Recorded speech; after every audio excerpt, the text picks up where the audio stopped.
важно просторното уредување за поединецот?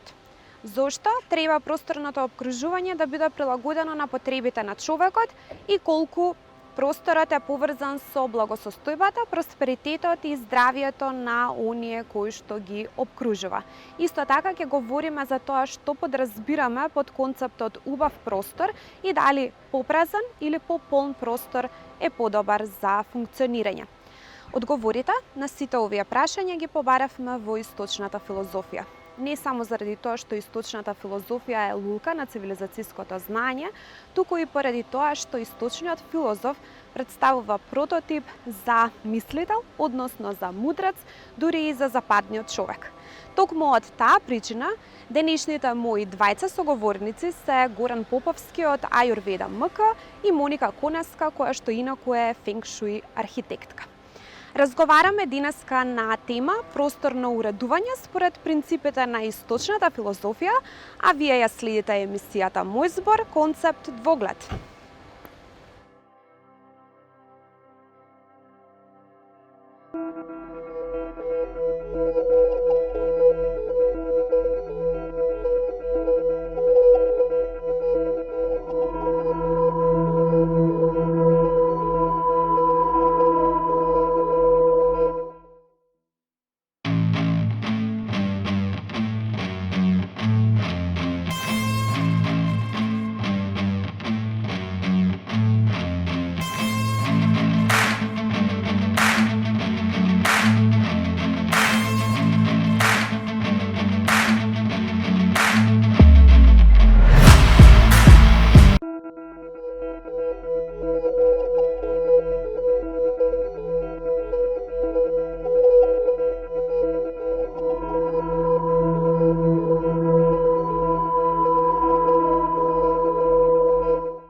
Сите овие филозофии, да кажам, или техники за кои што говориме, или начин на живот, е нешто што треба да се асимилираме со природата.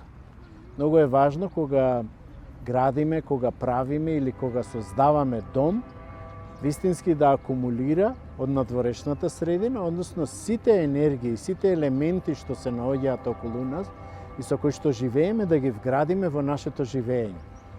Односно, се она каде што ние живееме, што го нарекуваме простор дом или простор каде што делуваме или бизнис простор, да го соединиме со природните процеси што живееме околу нас. На тој начин, кога ќе ги асимилираме природните елементи во местото каде што живееме и во просторот каде што битисуваме, ќе настане, да кажам, една симбиоза или ќе настане вистинско циркулирање на енергијата за која што е целта всушност на нашето живење. Бидејќи ние сме дел од просторот и просторот не означува нам. Нели, нашите стари луѓе рекле, појди кај некого дома да видиш како му е дома и ќе дознаеш се за човекот. Тоа говори многу, бидејќи ако ние живееме во склад со природните процеси, ако сме ние во мир, така ќе зрачи и нашиот дом, така ќе зрачиме и ние. Фенг шуи е една поширока област која подразбира повеќе системи и методи на работа и која што се бави со поврзувањето на човекот и средината во која тој живее и ја користи. Значи, станува збор за една симбиотска врска помеѓу човекот и неговата живот, односно просторна, или ние ја прецепираме како физичка средина, и која што иако е невидлива за човековото око и можеби обичните лаици не ја перцепираат таа врска како таква, сепак таа постои и со неа се бават стручњаците од оваа област. Како што реков, има повеќе системи и методи на работа во фенг шуи областа. Например, методот или школата на формите, школата на компасните правци, школата на летечките ѕвезди и секако најбитната област радиестезија, која се занимава со испитување на зрачењата. И други, значи ова е една по-обострана област. Кај нас владее генералното мислење дека фенг шуи е нешто што се аплицира исклучиво кога се уредува внатрешниот простор, најчесто домот кога го уредуваме, дека тогаш применуваме фенг шуи. Меѓутоа, реалноста и праксата на фенг шуи стручњаците не е единствено таа. фенг шуи стручњак се ангажира секогаш кога човекот влегува во интеракција со физичкото опкружување. Односно кога се купува плац, например, или кога се планира изградбата на еден објект, како тој правилно да се постави на конкретниот плац, како правилно да се исконцепира, да се организираат внатрешните животни функции кои што треба да ги исполни тој објект, или кога се купува стан или деловен простор. Секогаш кога човекот влегува во интеракција со физичкото опкружување, тоа е клучна точка во која што е потребно да ги употребиме овие системи од фенг шуи. Вастушастата, науката која што говори за домувањето, најчесто е многу прецизна, како и сите всушност науки што доаѓаат од ведите. Кога говориме за вастушастата, тоа е, да кажам, неговата специјалност е нашето здраво домување, како да живееме здраво. И најчесто, пак велам, кога ќе појдеме кај некого дома или кај нас кога ќе влеземе, е влезната врата. Тој простор треба да е квадратичен или да има, нели, сите форми да се застапени, да не недостасуваат некои делови, бидејќи ако недостасуваат некои делови, посекако ќе недостасува и можеби некој дел од живењето, можеби од нашиот живот, или пак тоа ќе го атакува нашето здравје, па во одредениот дел каде што тоа недостасува, можеби ќе се јават некакви физички проблеми, психички проблеми, можеби, нели, секакви други проблеми. И она што е многу важно е поставеноста на влезната врата. Каде, кон кој правец, ако можеме посекако да избереме, но ако веќе влегуваме во изграден стан или изграден простор, она што можеме да направиме е да го излекуваме барем тој простор, односно да го приспособиме на оние принципи за кои што говорев, на оние 5 елементи кои што се наоѓаат секаде околу нас. Многу убаво кажавте, баш тие простори кои што имаат одреден недостаток, преголема влажност или премала осончаност, или недоволен проток на воздух, или неправилна, неурамнотежена форма, значи нема правоаголна или квадратна, него има некоја Г или Ж форма, тоа е неурамнотежен простор. Баш за таквите простори ни треба интервенција со фенг шуи методите, за да се подобри квалитетот на тој животен простор, што понатаму има импликација по здравјето и благосостојбата на корисниците на тој простор. Убаво прашање. Мислам дека е многу важно да бидат сите елементи застапени. Бидејќи ако нешто можеби недостасува во нашиот живот, посекако ние како умствено битие ќе осврнеме внимание баш на тој аспект и секогаш кога некој ќе не праша дали сме среќни, ќе кажеме ќе бидеме можеби среќни кога и тој дел од животот ќе биде целокупен, да кажем. Кога реков дека мора, да кажам, просторот да биде целосен, односно да има одредена форма и да не недостасува некој дел од просторот, велам бидејќи секој агол, секоја страна, па и најмалиот простор во нашиот дом означува, има символика кон нешто и затоа, нели, кога ние влегуваме во просторот и кога даваме, да кажам, препораки или па кога препорачуваме на некој, говориме кој дел за што служи и која е неговата намена. И затоа најчесто кога велиме дека ставаме некакви можеби символи кои што означуваат, всушност тие символи служат за да нашата подсвест се врзе на тие символи и да одговори. И секогаш кога ќе се најдеме во одредениот дел од просторот, ние автоматски знаеме за што се работи. Па да кажеме, ако говориме за нашето здравје, посекако можеме да ставиме некој символ што го одразува нашето здравје. Ако говориме за некаква поддршка или некаква, нели, благосостојба во животот, ставаме исто така можеби боја или пак заменуваме со символ кое што тоа во дадениот миг ќе не потсети дека треба да обрнеме внимание. И секако најважно од сето тоа е нашата енергија. Бидејќи таму каде што е нашата енергија е таму и нашето внимание. И ние, гледајќи во тој символ или оддавајќи му почит на сето тоа што е ставено таму, ние автоматски ја внесуваме нашата енергија и целата енергија почнува да функционира онака како што треба и настанува хармонија во простор. Вака сега. Тоа зависи за која цел се применува. Кога станува збор за станбено домување, најдобри се квадратните форми. Кога станува збор за религиозни објекти или храмови, ги гледаме куполите со некои овални форми. Да, тие енергии, тие концепти на човеково делување се поддржани од таа форма, меѓутоа во станбеното домување поволни и пожелни се квадратните форми. Супер. Како што кажавте, ако тој простор е хармоничен и ако нели да кажам и симетрички е поставен, посекако верувам дека ќе биде успешно добар, ако ги офатиме и другите елементи кои што се неопходни за вистинско, правилно и да кажем хармонично живење во просторот или пак да кажеме просторот во кој што работиме. Кажавме дека тоа од исклучителна важност, но треба да се земат во предвид и надворешните фактори. Дали можеби нешто влие или ја менува енергијата или пак нешто го атакува тој простор и не му дозволува енергијата што циркулира во самиот простор да циркулира како што треба. Тоа е голема наука и за незе може да говориме не знам колку долго, за да ги објасниме буквално сите принципи како функционира. Но секој простор е многу индивидуален, како што сме ние секој индивидуално и ние припаѓаме во некој простор или не припаѓаме. Но можеме и да помогнеме, кажав со овие лекови, доколку тој простор или не припаѓаме или нешто не одговара можеби на нас како такви, како тип или како можност или како година на раѓање или било што, ние можеме да употребиме лекови. Но она што е важно е дека ние сите го избираме тоа интуитивно, секој простор.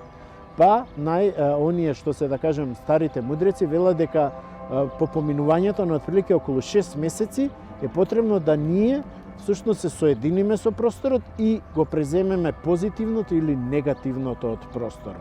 Затоа треба час поскоро по вселувањето или нели некое време пред самото вселување да го уредиме просторот, да го средиме, да го исчистиме. Кога велам исчистиме, не мислам само на чистење на валканите работи, туку мислам и на енергетското чистење, за да може тој простор во кој што ќе домуваме или ќе делуваме или ќе работиме да почне да функционира за нас, односно ние и тој да бидеме воедно.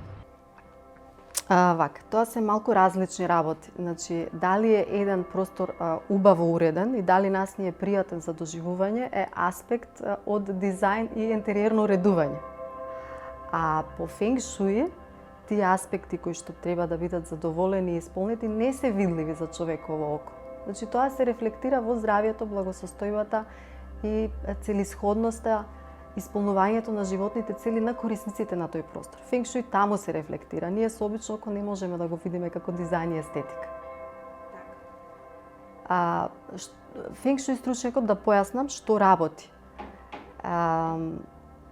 Пак ќе почнам од формата на просторот. Дали е таа избалансирана, дали е урамнотежена, дали е поволна за станбено домување, односно дали е квадратна, правоаголна, дали треба интервенција некоја за да се урамнотежи таа форма, зашто треба да е урамнотежена. Каков е енергетскиот ток? Каде се лоцирани животните функции? Активности, нели? Јадење, спиење, во кој дел на просторот се спие, во кои правци спијат корисниците на тој простор. Ако има некаков недостаток да не достига одреден сегмент, да се тоа коригира со боја или примена на други методи. Да се промени распоредот на просторот за да има внатре добар, квалитетен енергетски проток. Тоа е тоа што работи фенг шуи мајсторот. Урамнотеженост. Урамнотеженост секогаш во секоја смисла. Најбитната е пропорционалната сразмерност на мебелот и просторот. Често луѓето прават грешки, во премал простор ставаат преголем, премасивен мебел. Тоа не е добро. Значи, урамнотеженост, нити премногу полно, нити премногу празно, правилно, квалитетно искористен простор со правилно пропорционирање и поставување на мебелот. Вака сега, кога се работи вака само иницијативно на тоа што јас можам да направам во својот дом, тоа е само иницијативна работа. Нема врска со работата што би обавил еден фенг шуи стручњак, али еве ќе кажам дека да, добро е да се освежува домот, да се прават повремени промени во боја, во колорит, во барем минимален распоред на мебел. редовно по нешто да се реновира, да се искречи. Така да добри се тие промени и добро е да се внесуваат елементи од природата во домот, секако. А постојат системи со кои што конкретна личност, нели, со своите енергетски перформанси, според година на раѓање, има одредени поволни бои и постојат одредени поволни бои за одредени поволни сектори. Значи, токму тоа се практикува и се анализира, па се аплицира подоцна таа боја со одредена цел. Да.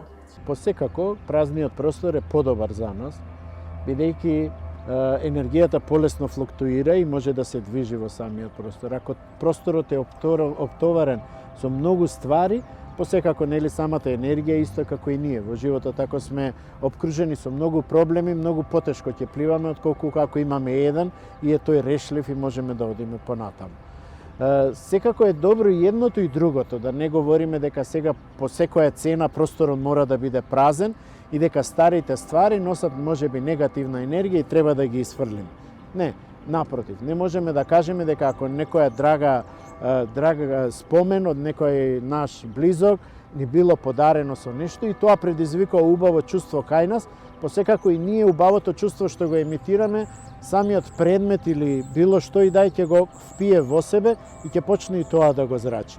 Но оние работи кои што да кажам се направени, некои луѓе што го правеле пред нас па се малку измачени или знаеме примери каде што во посиромашните земји се правени, а за нас се тие посекогаш екзотични работи и ги купуваме драго, тие со себе понеле некаква енергија, но и за тоа има лек.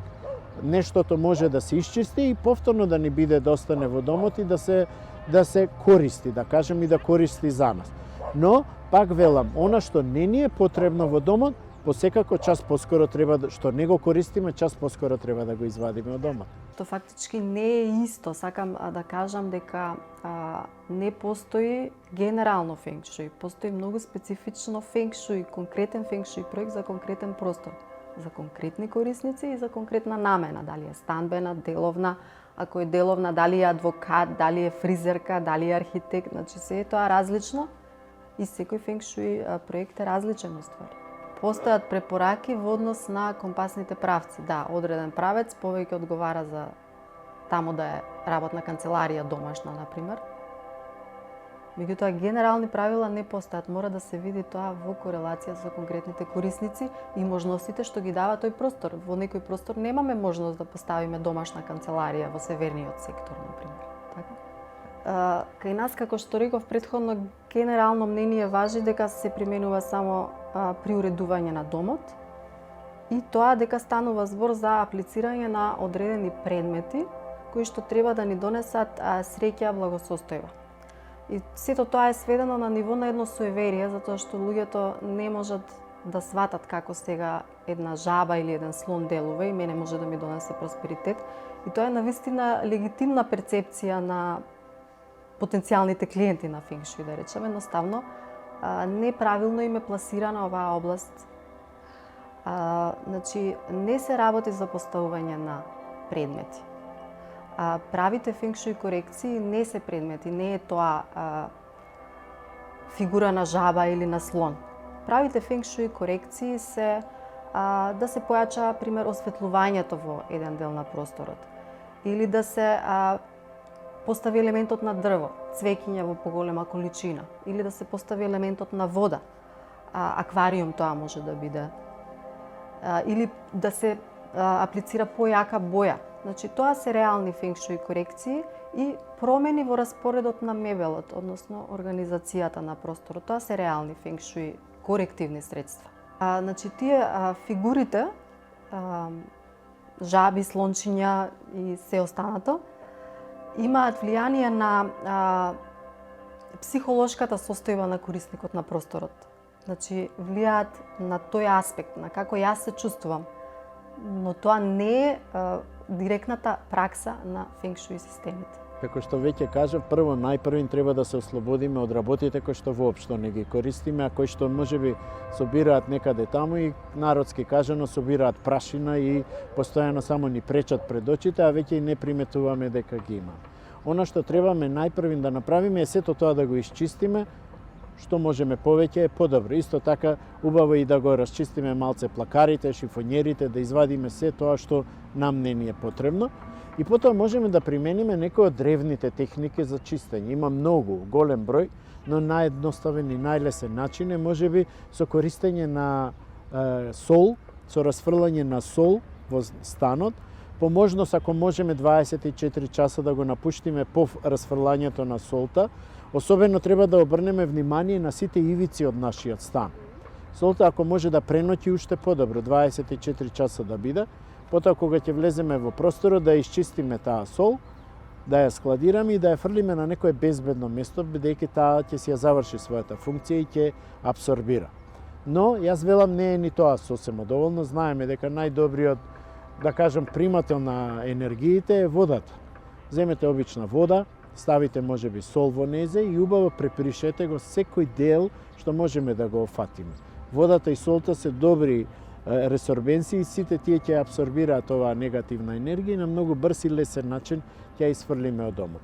Она што можеме исто така во таа прилика е да употребиме некаква ритуална музика, која што за нас означува дека можеби е света и ќе ни помогне во процесот на прочистување, па некој тоа го користи како да кажам духовна музика, некој си пушта мантра, некој си пушта што и да е некаква молитва, но што и да е или можеби некакво црковно пеење, но сето тоа ќе помогне да кажам и оние свети сили кои што постојат во природата да се вселат во нашиот дом. Кога го правиме чистењето, е убаво да ги отвориме сите прозорци и врати, јас велам, да навлезе праната и чистиот воздух кој што секогаш се наоѓа надвор, како еве што сме и сега тука, за да искористиме, и она пролетно сонце, јас велам, да влезе во нашиот стан. Можеме да ја бојадисаме станот, нели, со некакви бои кои што за нас представуваат, или пак според деловите кои што ги означуваат, нели, во просторот, да внесеме пролетно цвеќе, бидејќи пролетта се буди, да ги внесеме сите оние елементи што кај нас ќе предизвикаат посекако убавина и чистота во домот. Но она што е исто така важно е дека според ајурведата се препорачува после долгата зима во која што била, да кажам, доминантна беше елементот на воздух, каде што знаеме каква е зимата, каква сама по себе многу влажна, многу студена, во нашето тело по природен пат се наталожува многу масноти и се наталожуваат многу токсини. Кафа, односно периодот на пролета, каде што доминантни се елементите на воздухот и на земјата, се елементи кои што природно почнуваат да будат во нас, дека сакаме да природно да се детоксицираме. Па можеме исто така да земеме и да направиме некаков си детокс програм кој што ќе ни помогне, да внимаваме на храната. Супер се еве што почнаа постите и нели другите пости што се не за џабе, да кажам, ги смислиле нашите претходници. Тоа се периоди кај што природно однатре ќе почнеме да се детоксицираме, а кажаме бидејќи комуницираме со самиот простор, воедно ќе направиме детоксикација на нашето тело и на нашиот простор.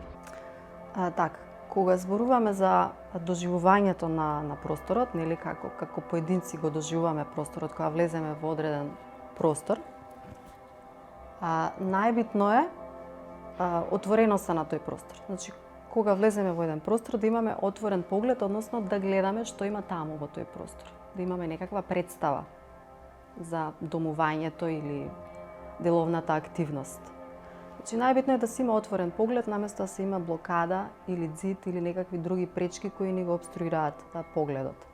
Потоа е битно осветлувањето, за да добро го исперцепираме тој простор. И видете, се тоа што кажав се визуелни перцепции на просторот, зашто ние сме првично визуелни битија, значи визуелно восприемаме.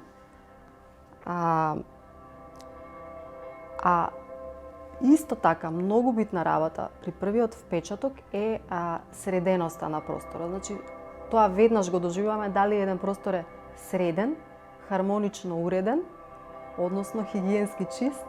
Тоа веднаш на прв впечаток се доживува и остава големо влијание кај човекот. А потоа следат други впечатоци, да. Каков мирис има тој простор, нели? Проработуваат чувството за мирис и слух. Меѓутоа, визуелното е она што е најбитно.